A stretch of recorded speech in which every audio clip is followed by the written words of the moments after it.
Welcome back, YouTubers, to another Q&A with us, the British Fist. Q&A number 56, this one, NJ. It's been a while since the year one. We've got plenty of questions to get through. I am Mr. Parkin with my V-neck once again. This guy sitting next to me, you know I need a haircut. This guy has just had one. It's none other than NJ. What's up? And what a fantastic, snappy hairstyle he does. It's no wonder the ladies father for the guy. Subscribe above, like this video, and comment any thoughts you have or any comments you have on the questions we've answered in that comment section below. And make sure you contact us in the links in the description box below. Yeah, despite the fact we have been massively inundated by questions, which is, you know, very, very thankful for that. Keep sending in any questions you want us to answer, and we will get to them as soon as we can. But I will say for now, if your question hasn't been answered, it will be answered as soon as we can, so please be patient. That's all I'll say. Should we get on to this Q&A? Oh, yes. Let's get on to it. The first question is from Nathan Nursmage. Asked us 3 questions, actually.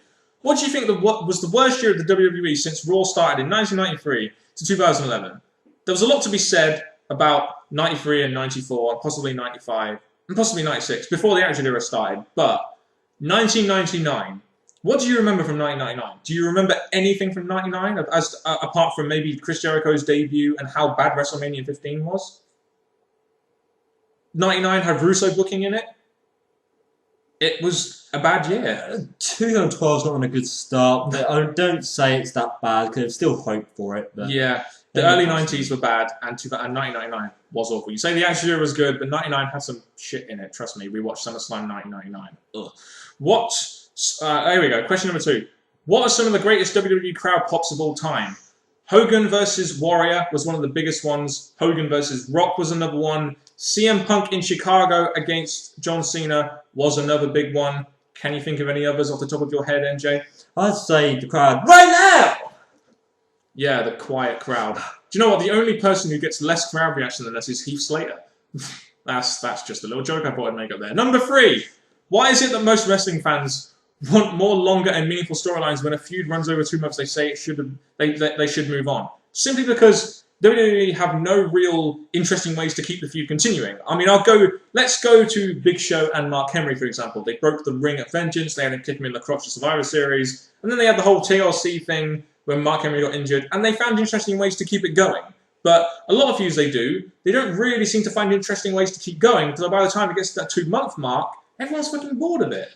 And it also depends on who's the champ and how much the fans like them as the champion. That makes us think, okay, you've had a good enough run with it, move on to someone else that can hold the title better than you. But definitely so. Yes. WrestleMania 3 between Hogan and Andre was another great crowd pop. Just thought I'd add that one in there. FGX Funstad 423. What are your top 5 favourite moves? Do you want to do separate ones here? Just random ones that come up our tongue. I'll probably do the Frog Splash. Frog Splash is a good one. I must admit, the Swanton was always a favourite move of mine. The Critical Crossface was interesting. The Styles Clash. I love the Styles Clash. The Canadian Destroyer was a great finisher. The 450 Splash was another great finisher. Yeah, that was a great finisher. The elbow, the Macho Man elbow drop was always a good elbow drop. The People's Elbow, the Stone Cold Stunner, the Pedigree. There are so many great moves out there. The Ho Train, just fun moves. Rikishi's dance and stink face, so many. Cobra! No. There's another thing out there that will get less reaction than Heath Slater, and that is NJ doing the Cobra. Cobra! No, I'm not afraid of the Cobra like Heath Slater would be. But there we go, because Heath Slater's a wuss, by the way, out there. He sucks. Do you feel WWE's movement towards smaller technical wrestlers is good for business as opposed to bigger guys that Vince prefers? They're trying to push guys like CM Punk now. I mean, they put on better matches. It really just depends on your perspective. Big guys don't always equal draws, but you know we had guys like Kurt Angle that were pretty good draws and stuff. It didn't really work for me as Rey Mysterio, but eventually some of his title wins were good and entertaining to watch, but he's an example that I don't really agree with. But the rest they're getting now coming up, CM Punk, Daniel Bryan, they're doing okay with the belt. But most of the time you do expect, with Vince's eyes, them to be a bit more bigger, bulkier, and obviously more of a draw in some cases. You basically expect them to look like porn stars you'd see on the internet, basically. Pretty much, but we'll move on, because the only real porn star at WWE was Prince Albert circa 2000 in the Royal Rumble. There we go. Mighty Mitch 93 asked us 4 questions. Would you like to see Jeff Hardy come back to the WWE?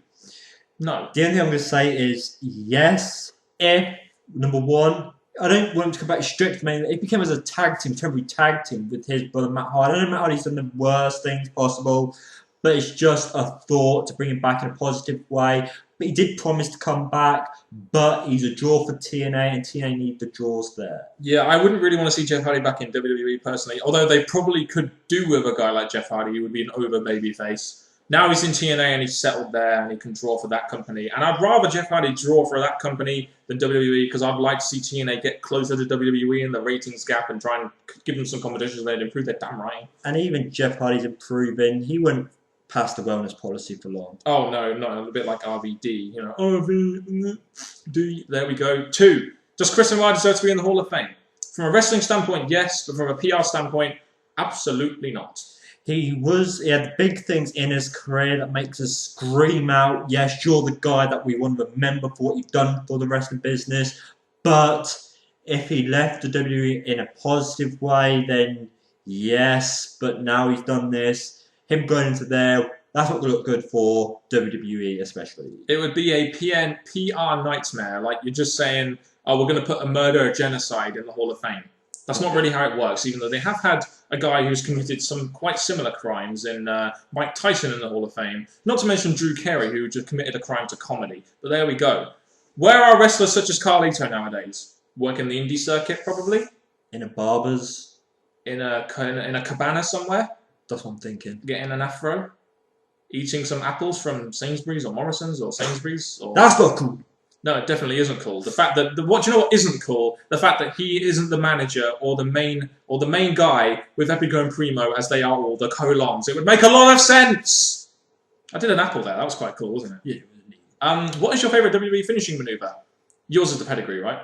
Oh yes, and the choke slam. Do you know what? I must admit, the pedigree is an incredibly good finisher. I always like the People's Elbow and the Stone Cold Stunner, but that's just me as a Rock fan and an Austin fan. I did like those two finishers. They were both fantastic, even though they're kind of fake. But the People's Elbow was so entertaining, wasn't it?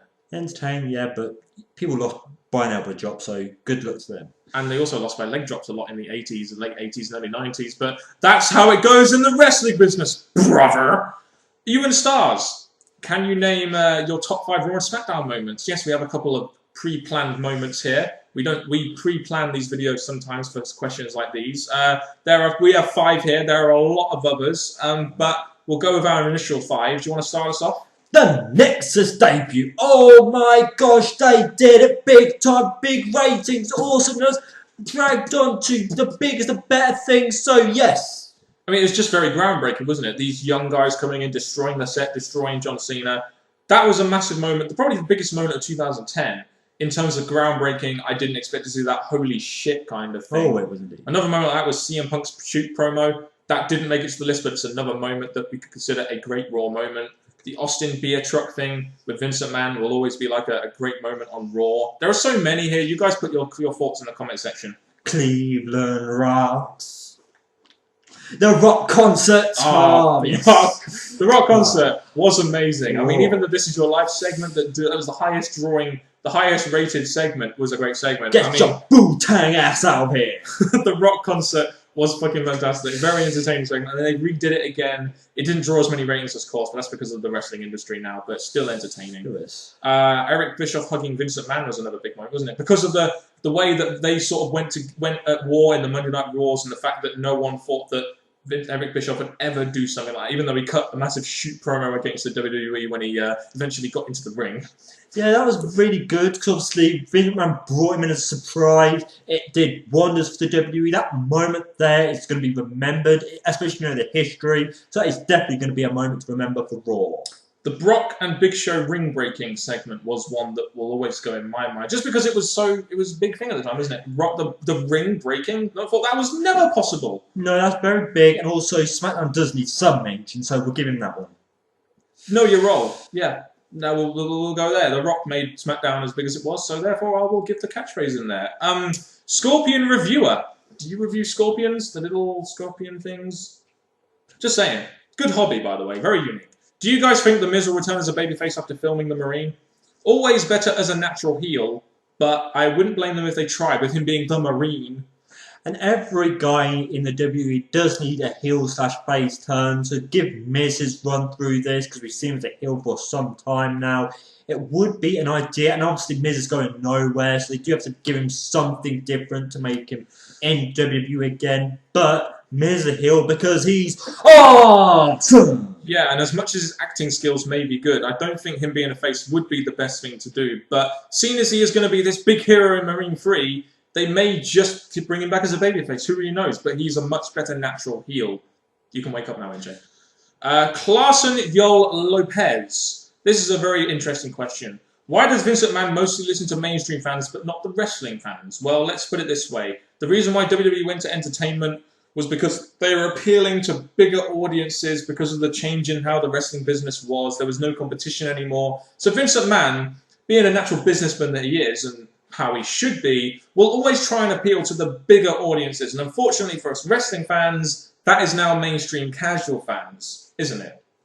I look at the WWE and think, what is the show actually producing to us? And what goes on in the ring is wrestling. So I'm a bit like, okay, yes, you're trying to expand to the popularity of what's giving you the business, but people are paying to see wrestling, not the stuff that you're giving us at the moment in time. Yeah, and that's just how the business has gone. I mean, back in the Attitude Era, they appeal to wrestling fans. In the Ruthless Aggression Era, mainly appeal to wrestling fans. But now in this day and age, they're in PG and they're trying to appeal to more casual audiences and stuff. And that's where most of the business is, unfortunately, as much as us smarts and wrestling fans hate to admit it. It's just, that's fact.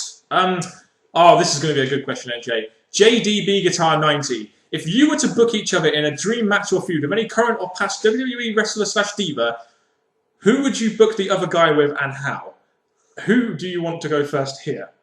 You can go first. Oh, I've got the perfect feud lined up for NJ. Well, we all know that NJ loves Triple H, and he hates John Cena. So basically, what I would book for NJ is him and Triple H would be this tag team, and they would get involved in a feud with Cena, in a 2-on-1 match, at WrestleMania. It's a 2-on-1 handicap match. Not only does NJ get to hang around with his best buddy, Triple H, and Kane may make the odd interference, by the way, but him and Triple H, with the sledgehammer, would be booked by me to beat the shit out of John Cena. I'm sure that would give you a lot of satisfaction, that the acting you'd have to do would not be acting at all. It would be totally freaking real. How do you like that one, NJ? That is very nicely done, but I'd have probably John Cena wanted the match because he thinks he can beat us, obviously with him being Superman, and then that would be it. And very good WrestleMania moment, so people pay to watch that WrestleMania, please. Oh, yeah. And for you, okay, this has got to be WrestleMania, a follow-up match for this pay-per-view, and it's gonna be Divas Brawl for All, or just some big Divas match. There's loads of Divas, especially some of the old classics. Like we have Lita, we have Trish Stratus, we have Molly Holly, Tori Wilson and Stacey Keibler. You have to put them in there. We'll have them in it, and we'll have Beth Phoenix, Karma there, just so loads of stuff going on, and we'd have Daniel Parkin as the special guest referee. The thing is, NJ, you know I'm single and you know I'm looking for a woman. That would be the perfect way for me to try and chat AJ, don't you think? Oh, yes. And the best special thing about this, as it's WrestleMania, we got to take it one step further. It's going to be for the Women's Championship. And can I add a special stipulation in there? If I count the free count, AJ and me have to go to the hotel room and do that thing, do that thing that the kids don't know about. Excuse me, this is PG era, Dan. Careful now. We don't need to do that in our booking, NJ. We're not PG. The WWE's PG. Give me AJ, for God's sake! Do it! Book it! You've got the power! I'll get my contact and make this match happen. If you don't do it, I'm going to smack you after this Q&A. I promise I will. Alright, let's move on to the next question. Things got a little bit out of hand there, but God damn it, let me have AJ. Psycho Walker. With AJ... Oh, another AJ question. Brilliant. But this follows on so well. With AJ Lee now being the WWE new Psycho Diva. Yeah, sexy. Who you feel she can live up to or surpass the Psychos that came before her, such as Tori, Victoria, and Mickie James? Well, it'll be very difficult for her to pass Mickie James, because she was the ultimate Psycho bitch. Sexy as hell. Victoria was also another one of those. It'd be very difficult for someone like AJ to surpass that, but she can have a role in the WWE with that gimmick, because let's face it, AJ being like she is, a lot of guys will be able to relate to her kind of character, and a lot of girls might be able to as well, because there might be some crazy ex-girlfriends. That's very true. But the thing I'll say about this is when you look at AJ, you don't see a heel. You don't see something that's going to go out there and rip you to pieces. You see a sweet girl that's going to do everything she can to make you happy, the way she should be. But the thing is, that's why I do not believe she's going to be anywhere near as good as the divas you've listed. Yeah, and also she doesn't have the size or the wrestling ability in general. So yeah, we'll ask her a couple more questions now. 17A Harris, what was your favorite era in wrestling, and your favorite wrestlers of those eras? Do you want to start, and I'll go with something totally different? Oh yes, my favorite era was the reality era. Oh, that went for years. That was just awesome. Thanks for that, WWE. Thank you. Really though? What was your favourite era, Attitude era. And who were your two favourite superstars from those eras? Triple H and Kane. Triple H and Kane, alright, got it. Well, I must admit, I did like the Attitude era, but just to be different, I'll say the Golden Era, and my two favourite wrestlers from that time being, well, Macho Man is one of them, and I guess another one. I'd just say Macho Man. Yeah, Macho Man was the best one. You could say Hogan as well, as he was the top guy, but, you know, who really knows? Andre the Giant was also another good one. Mr. Perfect, Owen Hart, all those guys are pretty clever. Bret Hart, oh god, there are so many. Deep in everything. Deeping what, I may ask? Number 1 out of 2. If you were the booker around the Nexus angle, who would you book the storyline? Who would you book the storyline different, and how would you break them up into singles competitors? Barrett would still be the leader. He would. Skip Sheffield got injured, so there's not much we can do about that. He would have been the enforcer still, and then the rest of them kind of jobbers. What I would have done quickly is I know they could have done it in time, maybe have Skip Sheffield have came back, and him being the person, not Punk, or would have had Skip Sheffield wanting to take over Nexus, because he was that guy who was side by side with Wade Barrett, or would maybe had him come and try and take control. And the other wrestlers, they went pretty much the right way. You had the tag team go off, Daniel Bryan, well, he felt like he can go off on his own. So in a way, he did it right, but I'm quite happy with how it went. I can't help but feel the Nexus storyline wasn't as really effective as it should have been. I mean, you had guys in there like, you know, Heath Slater, and I know he has no any potential apart from attacking, but Gabriel needed to be in a much better position than he was now, and the core was trying to get him over, but it didn't happen. Skip Sheffield got injured. David Otunga is now in a lawyer role, so didn't really do much for him. Barrett is now surely a main eventer, so it did well for Barrett, just not really anyone else in the faction, really. Well, forget what Heath Slater. The thing about David Otunga now, let me just say this, is his cup getting bigger each show? Or does he have one of those cup things? I don't know. Cup things. That doesn't look good, does it? No, it doesn't. No. But there we go. So, I mean, I would have booked it different in the sense that I maybe would have given Barrett the belt and maybe allowed some of these guys to really branch off a little bit better, maybe as a tag team. Or could have been. It's unfortunate Sheffield got the injury, or else he would have been one of the guys I really would have booked to the moon. And Mason Ryan as well. He would have been one of those guys. In the new Nexus, yes, but in the original Nexus, I think they could have done a bit better, but I was quite happy with what we got. Yeah, so Barrett as singles, Skip Sheffield as singles, maybe Justin Gabriel and Heath Slater as a tag team, and the rest of them, well, Skip Sheffield would have been a good single star, I'll say that right now. Do you think TNA should do a pay-per-view in England, or if not, just a pay-per-view in a different country? Well, obviously TNA is an incredibly popular brand here in the UK, or an incredibly popular with the UK fans, and they did those tapings that were very, very successful, so why not do a pay-per-view over here? You'd get a great crowd. The only thing that would be the problem is the time difference, really. Yeah, I do look at it and think TNA could really do well here and have a lot of fans wanting to watch.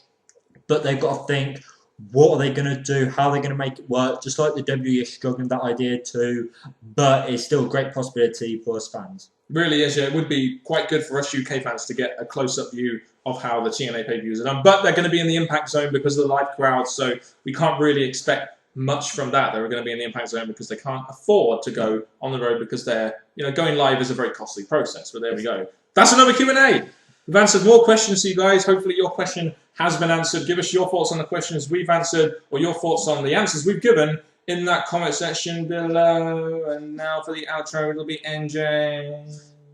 Do you know who we are? Mr. Parkin and me, NJ. Thank you very much for your questions. They've been absolutely awesome. Until next time, YouTubers. Goodbye.